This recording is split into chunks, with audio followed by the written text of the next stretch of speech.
إن الحمد لله نحمده ونستعينه ونؤمن به ونتوكل عليه ونعوذ بالله من شرور أنفسنا ومن سيئات أعمالنا من يهده الله فلا مضل له ومن يضلله فلا هادي له وأشهد أن لا إله إلا الله وحده لا شريك له وأشهد أن محمدا عبده ورسوله أرسله بالهدى ودين الحق ليظهره على الدين كله ولو كره المشركون اللهم صل على محمد وعلى آل محمد كما صليت على إبراهيم وعلى آل إبراهيم إنك حميد مجيد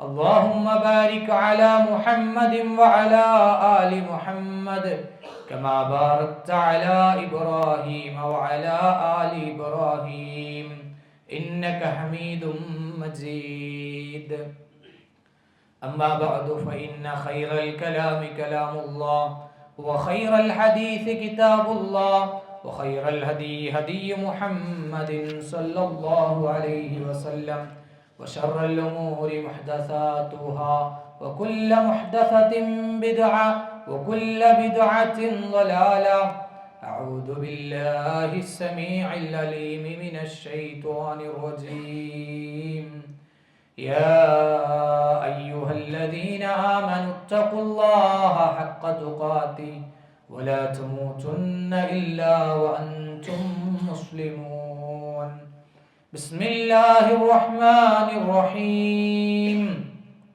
إنا أنزلناه في ليلة القدر وما أدراك ما ليلة القدر ليلة القدر خير من ألف شهر സ്നേഹാദരണീയരായ വിശ്വാസിനികളെ, അല്ലാഹു സുബ്ഹാനഹു വ തആലയുടെ നിയമങ്ങളും നിർദ്ദേശങ്ങളും ജീവിതത്തിൻ്റെ മുഴുവൻ മേഖലകളിലും കഴിവിൻ്റെ പരമാവധി സൂക്ഷിച്ച് തഖ്വയുള്ള യഥാർത്ഥ മുഅ്മിനുകളായി ജീവിക്കണമേ എന്ന് എന്നോടെന്ന പോലെ നിങ്ങൾ ഓരോരുത്തരോടും ഉപദേശിക്കുകയാണ്, വസിയ്യത്ത് നൽകുകയാണ്, ഓർമ്മപ്പെടുത്തുകയാണ്. വിശുദ്ധ റമളാനിൻ്റെ ദിനരാത്രങ്ങൾ വളരെ വേഗതയിൽ മുന്നോട്ട് പോയിക്കൊണ്ടിരിക്കുകയാണ്. ഏറ്റവും നല്ല നിലക്ക് ഉപയോഗപ്പെടുത്തണമെന്നാണ് ആമുഖമായി ഓർമ്മപ്പെടുത്താനുള്ളത്. അങ്ങനെ ഉപയോഗപ്പെടുത്തുന്ന ആളുകളുടെ കൂട്ടത്തിൽ അല്ലാഹു നമ്മളെ ഓരോരുത്തരെയും ഉൾപ്പെടുത്തി അനുഗ്രഹിക്കുമാറാകട്ടെ. സഹോദരന്മാരെ, സഹോദരിമാരെ, സ്വന്തത്തെക്കുറിച്ച് വിലയിരുത്താൻ സമയം കണ്ടെത്താത്ത ഒരു കാലഘട്ടത്തിലാണ് നമ്മൾ ജീവിക്കുന്നത്. എല്ലാവരും തിരക്കിലാണ്. ഒരല്പം സമയം കിട്ടിയാൽ തന്നെ അത് തൻ്റെ മൊബൈൽ ഫോണിലും അതല്ലെങ്കിൽ മറ്റു ആനന്ദങ്ങളിലേക്കും മറ്റു രീതികളിലേക്കും ചെലവഴിക്കാനാണ് ഞാനും നിങ്ങളും ശ്രമിച്ചു കൊണ്ടിരിക്കുന്നത് എന്നത് ഒരു യാഥാർത്ഥ്യമാണ്. ഒന്ന് ഒറ്റയ്ക്കിരിക്കാനും ഒന്ന് മാറിയിരിക്കാനും തൻ്റെ കഴിഞ്ഞ കാല ജീവിതത്തെ ഒന്ന് വിലയിരുത്തുവാനും താൻ ഈ രീതിയിൽ ജീവിതം മുന്നോട്ടു പോയാൽ തൻ്റെ മരണാനന്തരം എന്തായിരിക്കും, തൻ്റെ സ്വർഗപ്രവേശനം, തൻ്റെ ബർസഖിയായ ജീവിതം, തൻ്റെ മീസാൻ, തൻ്റെ സിറാത്തിലൂടെയുള്ള യാത്ര എന്നിങ്ങനെ ഒരു കൃത്യമായ ഒരു നിരൂപണം, അങ്ങനെ ഒരു എത്തിനോക്കൽ യഥാർത്ഥത്തിൽ നമ്മളിൽ ഇല്ല എന്ന് പറയാൻ മാത്രം ഒരു അവസ്ഥയിലേക്ക് യഥാർത്ഥത്തിൽ നമ്മളിൽ ഭൂരിഭാഗം ആളുകളും എത്തിയിട്ടുണ്ട് എന്നതൊരു യാഥാർത്ഥ്യമാണ്. സ്വന്തത്തെക്കുറിച്ച് ആലോചിക്കാനും ചിന്തിക്കാനും സമയം കണ്ടെത്താത്ത ഒരവസ്ഥ. എന്നാൽ ഇസ്ലാം വലിയ ശ്രേഷ്ഠത അങ്ങനെ ഒറ്റയ്ക്കിരിക്കുന്നതിനെയും ആലോചിക്കുന്നതിനെയും അങ്ങനെ കണ്ണുനീർ വാർക്കുന്നതിനെയും ഒക്കെ പ്രത്യേകം എടുത്തു പറഞ്ഞതായി നമുക്ക് കാണാൻ കഴിയും. റസൂലുള്ളാഹി സ്വല്ലല്ലാഹു അലൈഹി വസല്ലം പറഞ്ഞു, അർശിന്റെ തണൽ കിട്ടുന്ന 7 വിഭാഗം ആളുകളുണ്ട്. ആ 7 വിഭാഗം ആളുകളെ എണ്ണിയ സമയത്ത് ഒരു വിഭാഗത്തെ പറഞ്ഞത് വറജുലുൻ ദക്കറല്ലാഹു ഖാലിഅൻ ഫഫാളത് ഐനാഹു, ഒറ്റയ്ക്കിരുന്ന് കണ്ണുനീർ വാർക്കുന്നവൻ എന്നതാണ്. ഒറ്റയ്ക്കിരുന്ന് കണ്ണുനീർ വാർക്കുക എന്ന് പറഞ്ഞാൽ ഒറ്റയ്ക്കിരുന്ന് തൻ്റെ ജീവിതത്തിലെ ജാഹിലിയ കാലം ആലോചിച്ച് താൻ ചെയ്തു കൂട്ടിയ അരുതായ്മകൾ ആലോചിച്ച്, തന്റെ തിന്മകളെയും മോശത്തരങ്ങളെയും ആലോചിച്ച്, റബ്ബിനോട് കാണിച്ച നന്ദികേടുകൾ മനസ്സറിഞ്ഞ് അത് ഏറ്റുപറഞ്ഞ് റബ്ബേ പൊറുത്തു തരണമേ എന്ന് ആത്മാർത്ഥമായി പറയുന്ന ഒരവസ്ഥാവിശേഷം ഒരു വിശ്വാസിയിൽ ഉണ്ടാകണമെന്നതാ. അങ്ങനെ ഉണ്ട് എങ്കിൽ അത്തരം ആളുകൾക്ക് അല്ലാഹു സുബ്ഹാനഹു വ തആല അർശിന്റെ തണൽ നൽകുമെന്ന് റസൂലുള്ളാഹി സ്വല്ലല്ലാഹു അലൈഹി വസല്ലം നമ്മളെ പഠിപ്പിക്കുകയാണ്. ആ വിഭാഗത്തിൽ ഉൾപ്പെടാൻ കഴിഞ്ഞ 18 ദിനങ്ങൾ കൊണ്ട് നമുക്ക് സാധിച്ചിട്ടുണ്ടോ എന്നത് ആത്മാർത്ഥമായി പരിശോധിക്കുക. കണ്ണിൽ നിന്നും കണ്ണുനീർ പല സന്ദർഭങ്ങളിലും കടന്നു വന്നിട്ടുണ്ട്. ധാരാളമായി കരഞ്ഞവരുണ്ട്, ഒരൽപ്പം മാത്രം കരഞ്ഞവരുണ്ട്. ജീവിതത്തിന്റെ പ്രതിസന്ധി ഘട്ടങ്ങളിലൂടെ കടന്നു പോകുമ്പോൾ മനസ്സറിഞ്ഞ് കരഞ്ഞു പോകുന്ന ആളുകൾ ഒരുപാടുണ്ട്. പക്ഷെ ഒന്ന് ആലോചിച്ച് നോക്ക്, തന്റെ ജീവിത യാത്രയെ ആലോചിച്ച്, ഇനി താൻ മുന്നോട്ട് പോകാനുള്ള ഒരിക്കലും അവസാനിക്കാത്ത പരലോക ജീവിതത്തെ ആലോചിച്ച്, തന്റെ സ്വർഗത്തെ ആലോചിച്ച്, താൻ പോയേക്കാൻ സാധ്യതയുള്ള തന്റെ നരക ജീവിതത്തെ കുറിച്ച് ആലോചിച്ച് ഏറ്റുപറഞ്ഞ്, തന്റെ ജീവിതത്തിലെ തിന്മകൾ ഏറ്റുപറഞ്ഞ് റബ്ബേ പൊറുത്തു തരണേ എന്ന് പറഞ്ഞ് ഇസ്തിഗ്ഫാർ നടത്താൻ, തൗബ നടത്താൻ, അങ്ങനെ കണ്ണിൽ നിന്നും കണ്ണുനീര് വരുത്താൻ എത്രത്തോളം നമുക്ക് സാധിച്ചിട്ടുണ്ട്. എത്രയെത്ര സുജൂദുകൾ നാം നിർവഹിച്ചിട്ടുണ്ട്. ഏത് സുജൂദിലാണ് ആത്മാർത്ഥമായും റബ്ബേ പൊറുത്തു തരണേ എന്ന് പറയാൻ നമുക്ക് സാധിച്ചിട്ടുള്ളത്? എത്ര സുജൂദുകൾക്കിടയിലുള്ള ഇരുത്തത്തിലാണ് റബ്ബി ഗഫർലി അല്ലെങ്കിൽ അല്ലാഹുമ്മ ഗഫർലി എന്ന് തുടങ്ങുന്ന പ്രാർത്ഥനയിൽ അല്ലാഹുവേ പൊറുത്തു തരണേ എന്ന് ആത്മാർത്ഥമായി പറഞ്ഞ് തന്റെ ജീവിതത്തിലെ കഴിഞ്ഞ കാല ജീവിതത്തിലെ അരുതായ്മകൾ ഓർത്ത് റബ്ബേ ഇതൊക്കെ പൊറുത്തു തരണേ എന്ന് പറയാൻ നമുക്ക് സാധിച്ചിട്ടുണ്ട് എന്ന് പരിശോധിച്ചാൽ അവിടെ വളരെ നിസ്സാരമായ, വളരെ കുറഞ്ഞ ഒരു സമയം അല്ലെങ്കിൽ ഇല്ല എന്ന് പറയുന്ന ഒരവസ്ഥ യഥാർത്ഥത്തിൽ നമ്മളിലുണ്ട്. കാരണം അങ്ങനെ ചിന്തിക്കാനും ആലോചിക്കാനും അങ്ങനെ ഒറ്റയ്ക്ക് ഇരിക്കാനുമുള്ള ഒരു സമയമില്ലാത്ത അവസ്ഥ യഥാർത്ഥത്തിൽ നമ്മുടെ ജീവിത തിരക്കുകൾക്കുണ്ട് എന്നതൊരു യാഥാർത്ഥ്യമാണ്. സുഹൃത്തുക്കളെ, സഹോദരന്മാരെ, റമദാനിന്റെ അവസാനത്തെ 10ലേക്ക് പ്രവേശിക്കുമ്പോൾ, റമദാനിന്റെ അവസാന ദിനങ്ങളിലേക്ക് പ്രവേശിക്കുമ്പോൾ ഇതിനുള്ള ഏറ്റവും നല്ല അവസരങ്ങളാണ് കടന്നു വരുന്നത്. വിവിധ തരം ഇബാദത്തുകളിലൂടെ അത് നമുക്ക് നേടിയെടുക്കാൻ വേണ്ടി കഴിയും. കൃത്യമായി ഒരുങ്ങിയാൽ, കൃത്യമായി ആ റമദാനിന്റെ അവസാനത്തെ 10ലേക്ക് പ്രവേശിച്ചാൽ, അതിനേറ്റവും നല്ല നിലക്ക് ഉപയോഗപ്പെടുത്തിയാൽ ഈ രീതിയിൽ അർശിന്റെ തണൽ കിട്ടുന്ന വിഭാഗത്തിൽ നാം ഓരോരുത്തരും ഉൾപ്പെടാൻ നമുക്ക് കഴിയും. കൃത്യമായി അവലോകനം ചെയ്യണം. കഴിഞ്ഞ 18 ദിനങ്ങൾ കഴിഞ്ഞു, 19ാമത്തെ നോമ്പിൽ പ്രവേശിച്ചിരിക്കുന്ന നമ്മൾ ആ ദിനങ്ങളെ ഒന്ന് അവലോകനം ചെയ്തു നോക്കണം. ഒന്നാമത്തെ ഖുതുബയിലും രണ്ടാമത്തെ ഖുതുബയിലും റമദാനിന്റെ മുമ്പിലും അഹ്ലൻ റമദാനുകളിലുമൊക്കെ റമദാനിന്റെ പോലീശയും റമദാൻ കൊണ്ടുവരുന്ന പ്രതിഫലങ്ങളെ കുറിച്ചുമൊക്കെ നമ്മൾ ഓരോരുത്തരും മനസ്സിലാക്കിയിട്ടുണ്ട്.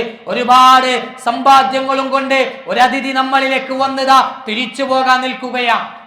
നമ്മളൊന്ന് ആലോചിക്കേ, ആ കൊണ്ടുവന്ന കാര്യങ്ങളിൽ എന്തൊക്കെയാണ് നമുക്ക് നേടിയെടുക്കാൻ കഴിഞ്ഞിട്ടുള്ളത് എന്ന് ഞാനും നിങ്ങളും ആത്മാർത്ഥമായി പരിശോധനയ്ക്ക് വിധേയമാക്കണം. ഓരോ കാര്യങ്ങളും എടുക്ക്. ഖുർആനിന്റെ ഒരു വിഷയം പരിശോധിച്ചാൽ അതിന്റെ പാരായണം എവിടെ എത്തിയിട്ടുണ്ട്, തുടക്കത്തിൽ വിചാരിച്ചിരുന്ന രീതിയിൽ മുന്നോട്ട് പോകാൻ കഴിയുന്നുണ്ടോ ഒന്ന് പരിശോധിക്കണം. അതേപോലെ തന്നെ ഖുർആനിന്റെ പഠനം, ഹിഫ്ളാക്കുന്ന വിഷയം, അതിന്റെ അർത്ഥതലങ്ങളിലേക്ക് പോകുന്ന കാര്യം, ദീനിന്റെ പഠനം, ദീനിന്റെ സദസ്സുകളിലുള്ള നമ്മുടെ പങ്കാളിത്തം ഒന്ന് പരിശോധിക്കേ. എത്രയെത്ര സദസ്സുകൾ നമ്മുടെ മുമ്പിലൂടെ കടന്നുപോയി. ഈ പള്ളിയിൽ തന്നെ ഓരോ ദിവസങ്ങളിലും ക്ലാസുകൾ കടന്നുപോയിട്ടുണ്ട്. ആ ക്ലാസുകളിൽ ഇരിക്കാനും അവിടെ നിന്ന് ലഭിക്കുന്ന അറിവുകൾ നമ്മുടെ മനസ്സിലേക്ക്, നമ്മുടെ ജീവിതത്തിലേക്ക് കൊണ്ടുവരാനും നമുക്ക് സാധിച്ചിട്ടുണ്ടോ എന്നത് ആത്മാർത്ഥമായി പരിശോധിക്കേണ്ടതുണ്ട്. കഴിഞ്ഞ ദിനങ്ങളൊന്ന് ആലോചിക്കുമ്പോൾ നമ്മുടെ തിരക്കുകളിൽ അതൊക്കെ നഷ്ടപ്പെട്ടിട്ടുണ്ട് എങ്കിൽ ആത്മാർത്ഥമായി വിലയിരുത്തേണ്ടതുണ്ട് എന്നതാണ് ഓർമ്മിപ്പിക്കാനുള്ളത്. ഇനിയുള്ള ദിനങ്ങളിൽ അവസരങ്ങളുണ്ട്. നമ്മുടെ ദിക്റുകൾ, നമ്മുടെ ദുആകൾ നമ്മളൊന്ന് പരിശോധനയ്ക്ക് വിധേയമാക്കണം. അള്ളാഹുവിനോട് മാത്രമേ ദുആ ചെയ്യാൻ പാടുള്ളൂ എന്നും ഏതു പ്രതിസന്ധി ഘട്ടങ്ങളിലും അള്ളാഹുവിനോട് ദുആ ചെയ്താൽ ആ റബ്ബ് ഉത്തരം നൽകുമെന്നും കൃത്യമായി ബോധമുള്ള ആളുകളാണ് എന്റെ ശബ്ദം ശ്രവിക്കുന്ന വിശ്വാസി സുഹൃത്തുക്കൾ. പക്ഷേ നമ്മളൊന്ന് ആലോചിക്കേ, എത്ര പ്രാവശ്യം അള്ളാഹുവിനോട് ദുആ ചെയ്യാൻ നമ്മുടെ സമയത്തെ മാറ്റിവെച്ചിട്ടുണ്ട്. എത്ര കാര്യങ്ങളാണ് നമ്മൾ അള്ളാഹുവിനോട് പറഞ്ഞിട്ടുള്ളത് എന്ന് ചോദിക്കുമ്പോൾ അതിന് സമയമില്ലാത്ത ഒരു ജീവിത ജീവിത രീതിയാണ് പലപ്പോഴും നമ്മൾ മുന്നോട്ട് പോയിക്കൊണ്ടിരിക്കുന്നത് എന്ന് നമുക്ക് മനസ്സിലാക്കാൻ കഴിയും. അതുകൊണ്ട് ആത്മാർത്ഥമായി ഒരവലോകനം, തന്റെ ഇസ്തിഗ്ഫാറിനെ കുറിച്ച്, തന്റെ തൗബയെ കുറിച്ച്, തന്റെ പാപമോചന പ്രാർത്ഥനകളെ കുറിച്ച്, താൻ തിന്മകളിൽ നിന്ന് മാറി നിന്നതിനെ കുറിച്ച്, ഹറാമായ കാഴ്ചകളും ഹറാമായ പ്രവർത്തനങ്ങളിൽ നിന്നും ഞാൻ എത്രത്തോളം മാറി നിന്നിട്ടുണ്ട് എന്ന്, ഇങ്ങനെ ഓരോ വിഷയങ്ങളും കഴിഞ്ഞ നോമ്പുകളെ പരിശോധിക്കുമ്പോൾ, അതിന്റെ പകലുകളെയും രാത്രികളെയും പരിശോധിക്കുമ്പോൾ അതിനൊക്കെ ഏറ്റവും നല്ല നിലക്ക് ഉപയോഗപ്പെടുത്താൻ കഴിഞ്ഞിട്ടുണ്ട് എന്ന് നമ്മുടെ മനസ്സ് പറയുന്നുണ്ടെങ്കിൽ അൽഹംദുലില്ലാഹ്, അൽഹംദുലില്ലാഹ്. പക്ഷേ അതിനു കഴിയുന്നില്ലെങ്കിൽ, അതിൽ അബദ്ധങ്ങൾ ഉണ്ടായിട്ടുണ്ടെങ്കിൽ ഇനി അവസരങ്ങളുണ്ട്. തൊട്ട് മുമ്പിൽ ഒരു 10 ദിനങ്ങൾ കൂടി, 11 ദിനങ്ങൾ കൂടി നമ്മുടെ മുന്നിലുണ്ട്. ആ ദിനങ്ങളെ ഏറ്റവും നല്ല നിലക്ക് ഉപയോഗപ്പെടുത്തുവാൻ കൃത്യമായ പ്ലാനിങ്ങുകൾ തയ്യാറാക്കുക. പ്ലാനിങ് അനിവാര്യമാണ്, അല്ലാതെ നടക്കുകയില്ല. അവസാനത്തെ 10 ദിനങ്ങളെ ആയിഷ ബീവി റസൂലുള്ളാഹി സ്വല്ലല്ലാഹു അലൈഹി വസല്ലമയെ കുറിച്ച് പറഞ്ഞത്, ഇദാ ദഖലൽ അശ്റ ശദ്ദ മിഅ്സറഹു വഅഹിയ ലൈലഹു വഅയ്ഖളഹു ലഹു. തന്റെ ഉടുമുണ്ട് മുറുക്കിയെടുക്കും, ഒന്ന് തയ്യാറാകും, രാത്രിയെ ജീവിപ്പിക്കും, തന്റെ കുടുംബക്കാരെ എഴുന്നേൽപ്പിക്കും. അങ്ങനെ ഇബാദത്തുകളിലേക്ക് മാത്രം ചുരുങ്ങിപ്പോകുന്ന, ഇബാദത്തുകളിലൂടെ മാത്രം സമയം ചെലവഴിക്കുന്ന ദിനരാത്രങ്ങളായിരുന്നു അള്ളാഹുവിന്റെ റസൂൽ സ്വല്ലല്ലാഹു അലൈഹി വസല്ലമയുടെ അവസാന ദിനങ്ങളെന്ന് നമുക്ക് കാണാൻ കഴിയും. അതേപോലെ തന്നെ മറ്റൊരു ഹദീസ് പറഞ്ഞത്, കാന റസൂലുള്ളാഹി സ്വല്ലല്ലാഹു അലൈഹി വസല്ലം യജ്തഹിദു ഫിൽ അശ്റിൽ അവാഖിരി മാ യജ്തഹിദു ഫി ഗൈരിഹി. അല്ലാഹുവിന്റെ റസൂലേ, ഈ 10 ദിനങ്ങളിൽ ഒരുങ്ങുന്നത് പോലെ മറ്റൊരു ദിനവും ഒരുങ്ങുന്നത് ഞാൻ കണ്ടിട്ടില്ല എന്ന് ആയിഷ ബീവി റസൂലുള്ളാഹി സ്വല്ലല്ലാഹു അലൈഹി വസല്ലമയെ കുറിച്ച് പറയാം. അങ്ങനെ കൃത്യമായി ഒന്ന് ഒരുങ്ങാൻ നമ്മൾ തയ്യാറാകണം. കൃത്യമായ പ്ലാനിങ് നിർവഹിക്കാൻ, തന്റെ ജോലി ഇത്ര സമയം മുതൽ ഇത്ര സമയം വരെ, തനിക്കൊഴിവ് കിട്ടുന്നത് ഇത്ര സമയം മുതൽ ഇത്ര സമയം വരെ, ഞാൻ ഉറങ്ങാൻ എടുക്കേണ്ടത് ഈ സമയങ്ങളാണ്. അങ്ങനെ കൃത്യമായി സമയത്തെ ഭാഗിച്ചാൽ ഒരുപാട് ഏറ്റവും നല്ല നിലക്ക് നമ്മുടെ ഈ റമദാനിന്റെ ഈ പവിത്രമായ ദിനരാത്രങ്ങളെ ഏറ്റവും നല്ല നിലക്ക് ഉപയോഗപ്പെടുത്താൻ കഴിയും. എന്തിനാ ഒരുങ്ങുന്നത്? എന്തിനാ ഈ രാത്രികൾ തയ്യാറാകുന്നത്? എന്തിനാ പ്ലാനിങ് ചെയ്യുന്നത് എന്ന് ചോദിച്ചാൽ ഏറ്റവും വലിയ പ്രത്യേകത ആമുഖമായി ഓതിവെച്ച വചനത്തിലുണ്ട്. ഈ 10 ദിനരാത്രങ്ങളിലാണ് റസൂലുള്ളാഹി സ്വല്ലല്ലാഹു അലൈഹി വസല്ലം പറഞ്ഞു, ലൈലത്തുൽ ഖദർ കടന്നു വരുന്നത്. ലൈലത്തുൽ ഖദർ കടന്നു വരുന്നത് ഈ ദിനരാത്രങ്ങളിലാ. ലൈലത്തുൽ ഖദർ എന്ന് പറയുമ്പോൾ അതിന്റെ ശ്രേഷ്ഠത നമ്മൾ ഹിഫ്ളാക്കിയ സൂറത്തിലുണ്ട്. കാരണം നമുക്ക് അല്ലാഹ് തന്ന വലിയ ഓഫറായി നാം അതിനെ തിരിച്ചറിയണം. മുൻകാല പ്രവാചകന്മാർക്കും അവരുടെ അനുയായികൾക്കുമൊക്കെ ഒരുപാട് കാലം ജീവിക്കാൻ സമയം കൊടുത്തു. ഖുർആൻ പരിചയപ്പെടുത്തുന്നുണ്ട്, നൂഹ് നബി അലൈഹിസ്സലാം 950 കൊല്ലം രാവും പകലും വ്യത്യാസമില്ലാതെ പ്രബോധന പ്രവർത്തനങ്ങളിൽ ഏർപ്പെട്ടു. ജീവിച്ചത് അതിനേക്കാളും കൂടുതൽ. മറ്റു പ്രവാചകന്മാരുടെ പ്രായങ്ങൾ ചരിത്രം പഠിപ്പിക്കുന്നത് അതുപോലെ തന്നെ ഒരുപാടായിരുന്നു എന്നതാണ്. എന്നാൽ റസൂലുള്ളാഹി സ്വല്ലല്ലാഹു അലൈഹി വസല്ലമയുടെ ഉമ്മത്തിന്റെ പ്രായം പറഞ്ഞത് 60ന്റെയും 70ന്റെയും ഇടയില. ഇപ്പോ അതിനേക്കാളും കുറഞ്ഞുകൊണ്ടിരിക്കുന്ന ഒരവസ്ഥയാണ് യഥാർത്ഥത്തിൽ നമ്മുടെ മുമ്പിലുള്ളത് എന്ന് നാം മനസ്സിലാക്കണം. കുറഞ്ഞ കാലം കൊണ്ട് കൂടുതൽ അമലുകൾ നേടിയെടുക്കാനുള്ള ഏറ്റവും നല്ല സന്ദർഭമാണ് ഇത് എന്ന് തിരിച്ചറിയുക. 1000 മാസത്തെക്കാളും ശ്രേഷ്ഠതയുണ്ട് ഈ രാത്രികളിൽ ചെയ്യുന്ന പ്രവർത്തനങ്ങൾക്ക് എന്ന് ഖുർആൻ നമ്മളെ പഠിപ്പിക്കുകയാ. 1000 മാസം ചുരുങ്ങിയത് വർഷങ്ങളുടെ കണക്ക് നോക്കുമ്പോൾ 85 വർഷത്തിലധികം. ഒരു മനുഷ്യന്റെ ആയുസ്, ഇന്ന് നമ്മൾ ജീവിക്കുന്ന നമ്മുടെ ആയുസ് എത്രയാ? 60-70 വയസ്സാണ്. ഒരു ദിവസം, ഒരു രാത്രി കൊണ്ട് 85 വർഷങ്ങൾ ചെയ്ത അമലുകൾ നേടിയെടുക്കാൻ നമുക്ക് കഴിയുമെങ്കിൽ ഇത്ര വലിയ ഓഫറായി നാം അതിനെ സ്വീകരിക്കണം. ഇന്നാ അൻസൽനാഹു ഫീ ലൈലത്തുൽ ഖദർ. നാം ഇതിനെ, ഈ ഖുർആനിനെ ലൈലത്തുൽ ഖദറിൽ അവതരിപ്പിച്ചിട്ടുണ്ട്. വമാ അദ്റാക മാ ലൈലത്തുൽ ഖദർ. എന്താണ് ലൈലത്തുൽ ഖദർ എന്നറിയോ? ലൈലത്തുൽ ഖദരി ഖൈറും മിൻ അൽഫി ശഹർ. ലൈലത്തുൽ ഖദർ എന്ന് പറഞ്ഞാൽ 1000 മാസത്തെക്കാളും ശ്രേഷ്ഠതയുണ്ട്. തനസ്സലുൽ മലായികതു വറൂഹു ഫീഹാ ബിഇദ്നി റബ്ബിഹിം മിൻ കുല്ലി അംർ. ആ ദിനങ്ങളുടെ പ്രത്യേകതയാണ് പിന്നീട് ഓരോന്നും എടുത്തു പറഞ്ഞത്. സലാമുൻ ഹിയ ഹത്താ മത്ലഇൽ ഫജ്ർ എന്ന് പറയുന്ന അവസാനിപ്പിക്കുന്നത് വരെ ആ ദിനരാത്രങ്ങളുടെ പ്രത്യേകതകളാണ്. ആ രാത്രിയുടെ പ്രത്യേകതയായി അള്ളാഹു എടുത്തു പറഞ്ഞു 6 കാര്യങ്ങള്. ഒന്ന്, ഖുർആൻ അവതരിപ്പിച്ച രാത്രിയാണ് അത്. 2 അത് അനുഗ്രഹീതമായ രാത്രിയാണ് എന്ന് പറഞ്ഞു. 3 1000 മാസത്തെക്കാളും ശ്രേഷ്ഠതയുണ്ട് എന്ന് പറഞ്ഞു. ആ രാത്രിയിലാണ് മലക്കുകളും നേതാവായ ജിബ്രീൽ അലൈഹിസ്സലാമയും ഇറങ്ങി വരുന്നത് എന്ന് പറഞ്ഞു. 5 പ്രഭാതം വരെയും അതിന് സമാധാനമുണ്ട് എന്ന് പറഞ്ഞു. 6-മതായി എല്ലാ കാര്യങ്ങളുടെയും മൂല കേന്ദ്രമായ ലൗഹുൽ മഹ്ഫൂലിൽ നിന്നും അതത് കൊല്ലങ്ങൾക്ക് ആവശ്യമായ കാര്യങ്ങൾ, ആ കൊല്ലത്തിൽ നടക്കേണ്ടതായ കാര്യങ്ങളൊക്കെ മലക്കുകൾക്ക് അറിയിച്ചു കൊടുക്കുന്ന ദിനമാണ് അത് എന്ന് പഠിപ്പിക്കപ്പെടുന്നു. മറ്റൊരു സൂറത്തിലൂടെ അത് എടുത്തു പറഞ്ഞു. ഹാമീം വൽ കിതാബിൽ മുബീൻ ഇന്നാ അൻസൽനാഹു ഫീ ലൈലത്തിൻ മുബാറകത്തിൻ ഇന്നാ കുന്നാ മുൻദിരീൻ ഫീഹാ യുഫർരിഖു കുല്ല അംറിൻ ഹകീം.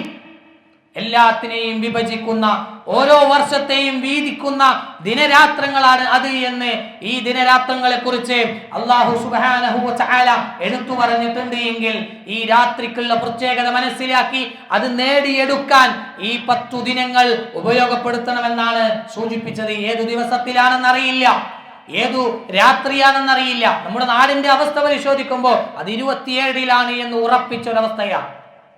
27-ന്റെ അന്നാണ് ലൈലത്തുൽ ഖദ്ർ എന്ന് ഉറപ്പിച്ച രീതിയിലാണ് പലരുടെയും പ്രവർത്തനങ്ങൾ കാണുമ്പോൾ തോന്നിപ്പോകാറുള്ളത്. 27 എന്ന് ഉറപ്പിക്കാൻ നമുക്ക് കഴിയില്ല. ഹദീസുകൾ പഠിപ്പിക്കുന്നത് അത് ഒറ്റയായ രാത്രികൾ എന്ന് പറയുന്നുണ്ട്. അതേപോലെ തന്നെ അവസാനത്തെ 10-ലാണെന്ന് പറയുന്നുണ്ട്. 27 എന്നും 25 എന്നും ഒക്കെ വന്ന ഹദീസുകൾ നമുക്ക് കാണാൻ കഴിയും. അങ്ങനെ അതിൽ മാറ്റങ്ങൾ വരെ സംഭവിക്കുമെന്ന് പണ്ഡിത ലോകം നമുക്ക് പഠിപ്പിച്ചു തന്നിട്ടുണ്ട്. എല്ലാ വർഷവും ഒരേ ദിവസത്തിലായിക്കൊള്ളണമെന്നില്ല എന്നുവരെ പണ്ഡിതന്മാർ നമുക്ക് പഠിപ്പിച്ചു തന്നിട്ടുണ്ട്. ഏതു രാത്രിയാണ് എന്ന് നമുക്ക് കൃത്യമായി അറിയില്ല. എന്നിരുന്നാലും അള്ളാഹുവിന്റെ റസൂൽ സ്വല്ലല്ലാഹു അലൈഹി വസല്ലം കൃത്യമായി പഠിപ്പിച്ചു തന്നു. അവസാനത്തെ 10-ൽ പ്രതീക്ഷിച്ചു കൊള്ളണം. അതിൽ തന്നെ ഒറ്റയായ രാത്രിയിൽ പ്രത്യേകത നൽകണം. അതിൽ കൂടുതൽ ശ്രദ്ധിക്കണമെന്നും കൂടുതൽ പ്രതീക്ഷിക്കണമെന്നും റസൂലുള്ളാഹി സ്വല്ലല്ലാഹു അലൈഹി വസല്ലം നമ്മളെ പഠിപ്പിച്ചിട്ടുണ്ട്. അതിനാണ് നമ്മൾ ഒരുങ്ങുന്നത്. 85 വർഷത്തെ പ്രതിഫലം നമ്മുടെ ഒരു ആയുഷ്കാലം മുഴുവൻ ചെയ്യുന്ന പ്രവർത്തനം ഒരൊറ്റ രാത്രി കൊണ്ട് കിട്ടുമെങ്കിൽ അതിനേക്കാളും വലിയ ലാഭം എന്താണ് സുഹൃത്തുക്കളെ? കഴിഞ്ഞ എത്രയോ റമദാനുകൾക്ക് നമ്മൾ സാക്ഷികളായിട്ടുണ്ട്. പക്ഷേ ഈ പറയുന്നത് പോലെ ഈ ദിനരാത്രങ്ങളെ ഉപയോഗപ്പെടുത്തുവാൻ എനിക്കും നിങ്ങൾക്കും സാധിച്ചിട്ടുണ്ടോ എന്നത് ആത്മാർത്ഥമായി നമ്മൾ പരിശോധിക്കുക. അങ്ങനെ കിട്ടാനുള്ള ഏറ്റവും നല്ലൊരു സംവിധാനമാണ് ഇസ്ലാം പഠിപ്പിച്ച ഇത്തിക്കാഫ് എന്നത്. പള്ളിയിലെ ഇത്തിക്കാഫ് ഇരിക്കണം. റസൂലുള്ളാഹി സ്വല്ലല്ലാഹു അലൈഹി വസല്ലമയെ കുറിച്ച് ആയിഷ ബീവി പറഞ്ഞു, അന്ന നബിയ സ്വല്ലല്ലാഹു അലൈഹി വസല്ലം കാന യഅ്തഖിഫുൽ അശ്റൽ അവാഖിർ മിൻ റമളാൻ. റമളാനിന്റെ അവസാനത്തെ 10 ദിനങ്ങൾ അല്ലാഹുവിന്റെ റസൂൽ ഇത്തികാഫിൽ ഇരുന്നിരുന്നു. ഹത്താ തവഫാഹുല്ലാഹ്, അല്ലാഹു അദ്ദേഹത്തെ തിരിച്ചു കൊണ്ടുപോകുന്നത് വരെ. സുമ്മ അഅ്തഖഫ അസ്വാജുഹു മിൻ ബഅദിഹി, ശേഷം അദ്ദേഹത്തിന്റെ ഭാര്യമാരും പള്ളിയിൽ ഇത്തികാഫിൽ ഇരുന്നിരുന്നു. ഭാര്യമാർക്കും ഇരിക്കാം, കുടുംബസമേതം ഇരിക്കാം. 10 ദിനങ്ങളും പൂർണ്ണമായി ഇരിക്കാൻ കഴിയുന്നവർ ആ രീതിയിൽ തന്നെ സ്വീകരിക്കണം. 10 ദിനങ്ങൾ ഒന്ന് പ്ലാൻ ചെയ്താൽ അത് നമുക്ക് നേടിയെടുക്കാൻ കഴിയും. അതിനുള്ള സംവിധാനം നമ്മുടെ പള്ളിയിലുണ്ട്. അങ്ങനെ ഇരുന്നാൽ തുടക്കത്തിൽ പറഞ്ഞതുപോലെ ഒറ്റയ്ക്കിരിക്കാനും ആത്മാർത്ഥമായി തന്റെ ജീവിത കാലഘട്ടങ്ങൾ ആലോചിക്കാനും ആത്മാർത്ഥമായി റബ്ബിനോട് ഇസ്തിഗ്ഫാർ നടത്താനും കണ്ണുനീർ വരുത്താനും ഒക്കെ നമുക്കത് കഴിയും. അങ്ങനെ ഒന്ന് മാറിയിരിക്കാൻ ശ്രമിച്ചാൽ, ദുനിയാവിന്റെ തിരക്കുകളിൽ നിന്ന് മാറി നിൽക്കുമ്പോൾ യഥാർത്ഥത്തിൽ നമ്മൾ എന്താണോ നമുക്ക് ആവശ്യമുള്ളത് അത് നേടിയെടുക്കാൻ ഈ ഇത്തികാഫിലൂടെ നടക്കുമെന്ന് നാം തിരിച്ചറിയേണ്ടതുണ്ട്. എല്ലാ നിലക്കും അള്ളാഹുവിലേക്ക് അടുക്കാൻ, അള്ളാഹുവിലേക്ക് തന്റെ ജീവിതം സമർപ്പിച്ചു എന്ന് തനിക്ക് തന്നെ തോന്നാൻ മാത്രം അങ്ങനെ ഇത്തികാഫ്. ഇനി പൂർണ്ണമായും കഴിയില്ലേ?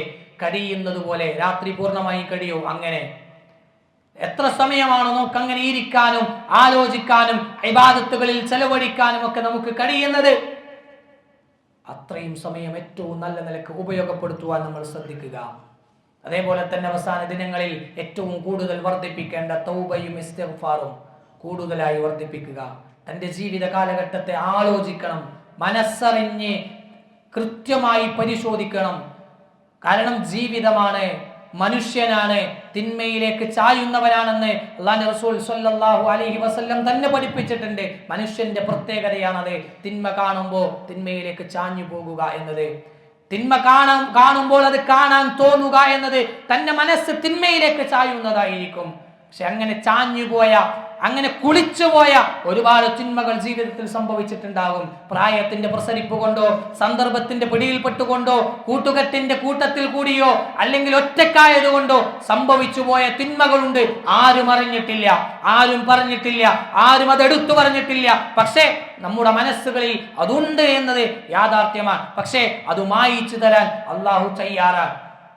ഈ റമളാനിന്റെ ദിനരാത്രങ്ങൾ കൊണ്ട് 3 കാര്യങ്ങൾ അതുമായി ബന്ധപ്പെട്ട് എടുത്തു പറഞ്ഞു. മൻ സ്വാമ റമളാന ഈമാനൻ വഹ്തിസാബൻ ഗുഫിറ ലഹു മാ തഖദ്ദമ മിൻ ദംബിഹി. ആരെങ്കിലും വിശ്വാസത്തോടുകൂടി പ്രതിഫലം കിട്ടുമെന്ന ആഗ്രഹത്തോടുകൂടി റമളാനിൽ നോമ്പ് അനുഷ്ഠിച്ചാൽ അവന്റെ ജീവിതത്തിലെ മുഴുവൻ പാപക്കറകളും മായിച്ചു നൽകും.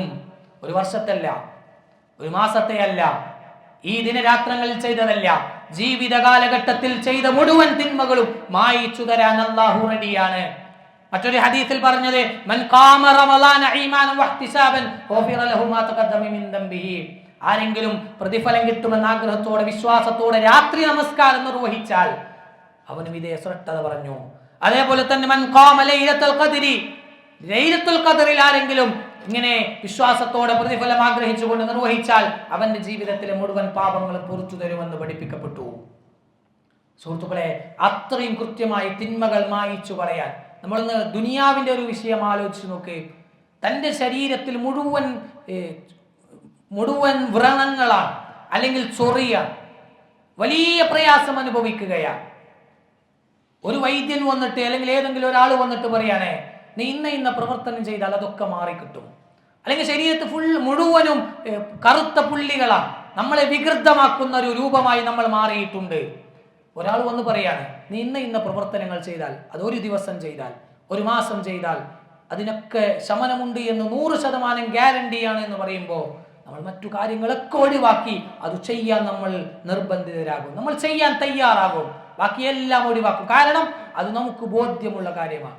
ശരീരത്തിന്റെ ഏതെങ്കിലും ഒരു അവയവത്തിൽ ഒരു മുറിവ് സംഭവിച്ചാൽ, ഒരു കേട് സംഭവിച്ചാൽ അത് ശരിയാക്കാൻ ദിവസങ്ങളും മാസങ്ങളും ചെലവഴിക്കാൻ നമ്മൾ തയ്യാറാ.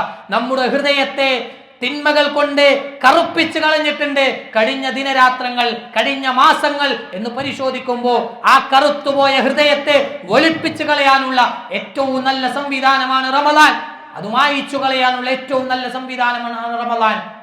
ഇതിനെ ആ നിലക്ക് ഉപയോഗപ്പെടുത്തുവാൻ നമ്മൾ ശ്രദ്ധിക്കണം, നഷ്ടപ്പെടുത്തി പോകാൻ പാടില്ല. പ്രത്യേകിച്ചും റസൂലുള്ളാഹി സ്വല്ലല്ലാഹു അലൈഹി വസല്ലം പറഞ്ഞു, ഒരു റമളാൻ കിട്ടിയിട്ട് അവന്റെ പാപങ്ങൾ മായിക്കാൻ അവന് കഴിഞ്ഞിട്ടില്ല എങ്കിൽ അവൻ നശിച്ചു പോകട്ടെ എന്ന് ജിബ്രീൽ അലൈഹിസ്സലാം പ്രാർത്ഥിച്ച പ്രാർത്ഥനയായി പഠിപ്പിക്കപ്പെട്ടു.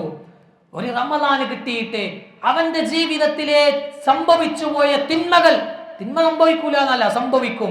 ആ സംഭവിച്ചു പോയ തിന്മകൾ മായിച്ചു കളയാൻ ഒരാൾക്ക് കഴിഞ്ഞിട്ടില്ല എങ്കിൽ അയാൾ നശിച്ചു പോകട്ടെ എന്നാണ് മലക്കു ജിബ്രീൽ അലൈഹിസ്സലാം പ്രാർത്ഥിച്ചത് എങ്കിൽ ആമീൻ പറഞ്ഞത് അല്ലാഹുവിന്റെ റസൂൽ സ്വല്ലല്ലാഹു അലൈഹി വസല്ലമയാണെങ്കിൽ ആ പ്രാർത്ഥനയുടെയും ആ ആമീനിന്റെയും പ്രത്യേകത നാം തിരിച്ചറിയണം. ആ കൂട്ടത്തിൽ നമ്മൾ ഉണ്ടാകാൻ പാടില്ല. റമളാൻ കഴിഞ്ഞു പോകുമ്പോഴേക്കും എല്ലാം മായിക്കപ്പെട്ട് സംശുദ്ധമായ ഹൃദയത്തോടുകൂടി പുറത്തേക്ക് പോകാൻ നമുക്ക് കഴിയണം. അവസാന 10 ദിനങ്ങളിൽ പ്രത്യേകമായി പ്രാർത്ഥന പഠിപ്പിക്കപ്പെട്ടു. ആയിഷ റളിയല്ലാഹു അൻഹ ചോദിച്ചു, ലൈലത്തുൽ ഖദ്റിനെ പ്രതീക്ഷിക്കുമ്പോൾ ഞാൻ എന്താണ് വർദ്ധിപ്പിക്കേണ്ടത്? അവിടുന്ന് പഠിപ്പിക്കപ്പെട്ട പ്രാർത്ഥന അല്ലാഹുമ്മ ഇന്നക അഫുവുൻ തുഹിബ്ബുൽ അഫ്വ ഫഅഫു അന്നി, അല്ലെങ്കിൽ ഫഅഫു അന്നാ. അല്ലാഹുവേ, നീ പാപം പൊറുക്കുന്നവനാണ്, നീ പാപം പൊറുക്കാൻ ഇഷ്ടപ്പെടുന്നവനാണ്, എന്റെ പാപങ്ങളൊക്കെ പൊറുത്തു തരണേ എന്ന് ആത്മാർത്ഥമായി പറയാൻ നമുക്ക് കഴിയണം. ആ പ്രാർത്ഥന അധികരിപ്പിക്കാൻ നമ്മൾ ഓരോരുത്തരും ശ്രദ്ധിക്കണം. അതേപോലെ തന്നെ സയ്യിദുൽ ഇസ്തിഗ്ഫാർ ഉണ്ട്. രാവിലെ ഒരാൾ ചൊല്ലിയാൽ വൈകുന്നേരമാകുന്നതിന് മുമ്പ് അയാൾ മരണപ്പെട്ടു പോയാൽ അയാൾ സ്വർഗത്തിന്റെ അവകാശിയാണ് എന്ന് പഠിപ്പിക്കപ്പെട്ടു. വൈകുന്നേരം ചൊല്ലി രാവിലെയാകുന്നതിന് മുമ്പ് മരണപ്പെട്ടു പോയാൽ അയാൾ സ്വർഗത്തിന്റെ അവകാശിയാണ് എന്ന് പറഞ്ഞു. അത് റമളാനിൽ മാത്രമല്ല, എല്ലാ ദിനങ്ങളിലും 4-5 വരിയുള്ള ഒരു പ്രാർത്ഥനയാണ്. അല്ലാഹുമ്മ അൻത റബ്ബി ലാ ഇലാഹ ഇല്ലാ അൻത എന്ന് തുടങ്ങുന്ന പ്രാർത്ഥന നമ്മൾ പഠിക്കാൻ തയ്യാറാകണം, നമ്മൾ ജീവിതത്തിൽ പ്രാവർത്തിക്കണം. അത് സയ്യിദുൽ ഇസ്തിഗ്ഫാർ എന്നാണ് പറയുന്നത്, പാപമോചനത്തിന്റെ നേതാവ് എന്ന് നമ്മൾ പഠിക്കുകയും ജീവിതത്തിൽ പ്രാവർത്തികമാക്കുകയും ചെയ്യാൻ ശ്രമിക്കുക. അങ്ങനെ എല്ലാം റബ്ബിനോട് ഏറ്റുപറഞ്ഞുകൊണ്ട് ഈ ഒരു ദിനരാത്രങ്ങളിൽ അല്ലെങ്കിൽ ഈ ദിനങ്ങളെ ഏറ്റവും നല്ല നിലക്ക് ഉപയോഗപ്പെടുത്തി എല്ലാം മായിക്കപ്പെട്ടവനായി, എല്ലാ തിന്മകളും മായിക്കപ്പെട്ടവനായി, ഏറ്റവും നല്ല ഹൃദയത്തിന്റെ ഉടമയായി, നന്മകൾ മാത്രമുള്ള, സൽക്കർമ്മങ്ങൾ മാത്രമുള്ള ഒരു വ്യക്തിയായിട്ട് വേണം റമദാനിൽ നിന്നും വിട പറയാൻ. അതിനെ കഴിഞ്ഞ 18 ദിനങ്ങൾ കഴിഞ്ഞുപോയി, വളരെ വേഗതയിലാണ് കടന്നുപോയിട്ടുള്ളത്. നമ്മൾ തന്നെ പറഞ്ഞു പോകുന്നു, എത്ര പെട്ടെന്നാണ് കടന്നു പോകുന്നത്. ഇനിയുള്ള ദിനങ്ങൾ അതിനേക്കാളും വേഗതയിൽ കടന്നു പോകും. പക്ഷേ അതിനെ ഉപയോഗപ്പെടുത്തുവാൻ ഞാനും നിങ്ങളും ശ്രദ്ധിക്കുക. അല്ലാഹു സുബ്ഹാനഹു വ തആല അനുഗ്രഹിക്കുമാറാകട്ടെ.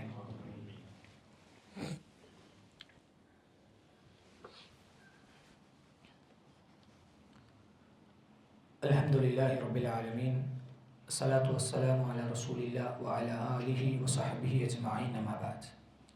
അല്ലാഹുവിനെ സൂക്ഷിച്ച് ജീവിക്കണമെന്ന് ഒന്നുകൂടി ഉപദേശിക്കുകയാണ്, വസിയ്യത്ത് നൽകുകയാണ്. സഹോദരന്മാരെ,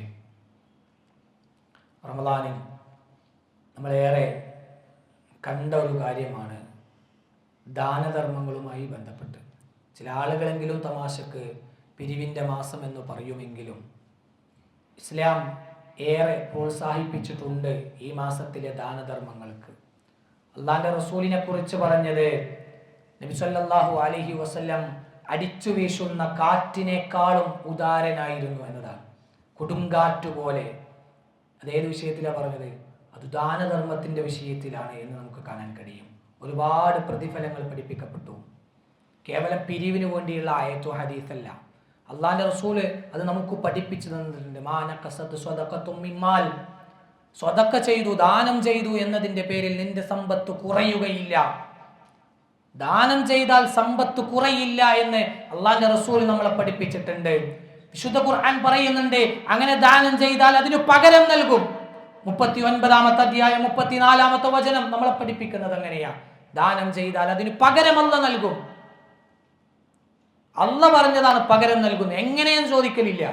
അത് അള്ളാഹു ഏറ്റവും നല്ല നിലക്ക് നമുക്ക് നൽകും. സമ്പത്ത് നൽകിയവൻ അള്ളാഹുവാൻ. നമ്മുടെ കച്ചവടത്തിലും നമ്മൾ ഏത് മേഖലയിലാണോ സമ്പാദ്യം ഉണ്ടാക്കുന്നത് അതിൽ അനുഗ്രഹവും ബറക്കത്തും നൽകി അതിൽ വർദ്ധനവ് നൽകുന്നത് അള്ളാഹുവാൻ. അള്ളാഹുവിന്റെ ഒരൊറ്റ തീരുമാനം കൊണ്ട് എല്ലാം നശിപ്പിക്കാനും കഴിയും. പക്ഷേ അള്ളാഹു ഇങ്ങനെ വർദ്ധിപ്പിച്ചു തന്നുകൊണ്ടേയിരിക്കുന്നുണ്ട്. അതുകൊണ്ട് തന്നെ ദാനധർമ്മത്തിന് ഏറെ പ്രോത്സാഹനം നൽകിയിട്ടുണ്ട്. ഒരുപാട് ആളുകൾ കഴിയുന്ന രീതിയിലൊക്കെ സഹായങ്ങൾ നൽകുന്നുമുണ്ട്. ഒരുപാട് സംവിധാനങ്ങൾ നമുക്കുണ്ട്, അതിലൊക്കെ സഹായിക്കുന്നുണ്ട്. മലക്കുകൾ പ്രത്യേകമായി പ്രാർത്ഥിക്കുമെന്ന് പറഞ്ഞു. ഓരോ ദിവസവും 2 മലക്കുകൾ ഈ ലോകത്തേക്ക് ഇറങ്ങി വരും. എന്നിട്ട് ആ മലക്കുകൾ പ്രാർത്ഥിക്കും, ഓരോ ദിവസവും പ്രാർത്ഥിക്കും, അല്ലാഹുമ്മ അഅതി മുൻഫികൻ ഖലഫ, അല്ലാഹുവേ ദാനം ചെയ്തവനെ നീ വർദ്ധിപ്പിച്ചു കൊടുക്കണേ, പകരം കൊടുക്കണേ, കൂടുതൽ കൊടുക്കണേ എന്ന് മലക്ക് പ്രാർത്ഥിക്കുകയാ കൊടുത്ത ആൾക്ക് വേണ്ടി. അതേ സമയത്ത് കൊടുക്കാതെ പിടിച്ചു നിർത്തവയെ കുറിച്ചും അള്ളാന്റെ റസൂൽ പറഞ്ഞു, മലക്ക് പ്രാർത്ഥിക്കും, അല്ലാഹുമ്മ അഅതി മുംസികൻ തലഫ, അല്ലാഹുവേ പിടിച്ചു വെച്ചവനെ, കൊടുക്കാത്തവനെ നീ നശിപ്പിക്കണേ എന്ന്. എത്ര കൃത്യമായ പദപ്രയോഗമാണ്. കൊടുക്കാത്തവനെ കൊടുക്കല്ലേ എന്നതാണ്. കൊടുത്തവന് വീണ്ടും വീണ്ടും കൊടുക്കണേ എന്ന്.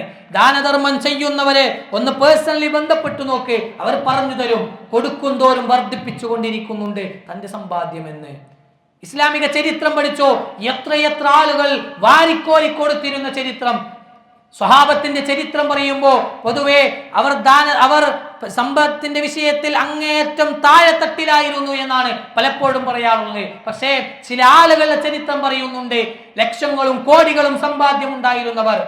ഉസ്മാൻ ഇബ്നു അഫ്ഫാൻ റളിയല്ലാഹു അൻഹു 1000 ഒട്ടകങ്ങളെ ഇസ്ലാമിന് വേണ്ടി ദാനം ചെയ്തവർ. അതേപോലെ തന്നെ 960 ഒട്ടകങ്ങൾ ദാനം ചെയ്തവർ. വിവിധ സന്ദർഭങ്ങളിൽ റൂമാ കിണർ വാങ്ങണമെന്ന് പറയുമ്പോൾ ഞാൻ വാങ്ങിക്കൊള്ളാം, സ്വർഗമുണ്ടല്ലോ എന്ന് പറഞ്ഞ് അത് വാങ്ങി മുസ്ലിങ്ങൾക്ക് ദാനം ചെയ്ത ഉസ്മാൻ ഇബ്നു അഫ്ഫാൻ റളിയല്ലാഹു അൻഹു, സ്വർഗമുണ്ട്, അതിന് പ്രതിഫലമുണ്ട് എന്നറിയുമ്പോൾ തന്റെ എല്ലാ കാര്യങ്ങളും മാറ്റിവെച്ച് കൊടുക്കാൻ തയ്യാറായി. അബൂബക്കറും ഉമറും റളിയല്ലാഹു അൻഹു അവർ തയ്യാറായ, അവർ മത്സരിച്ച മത്സരത്തെ കുറിച്ച് നമ്മൾ അറിഞ്ഞു ദാനധർമ്മത്തിന്റെ വിഷയത്തിൽ.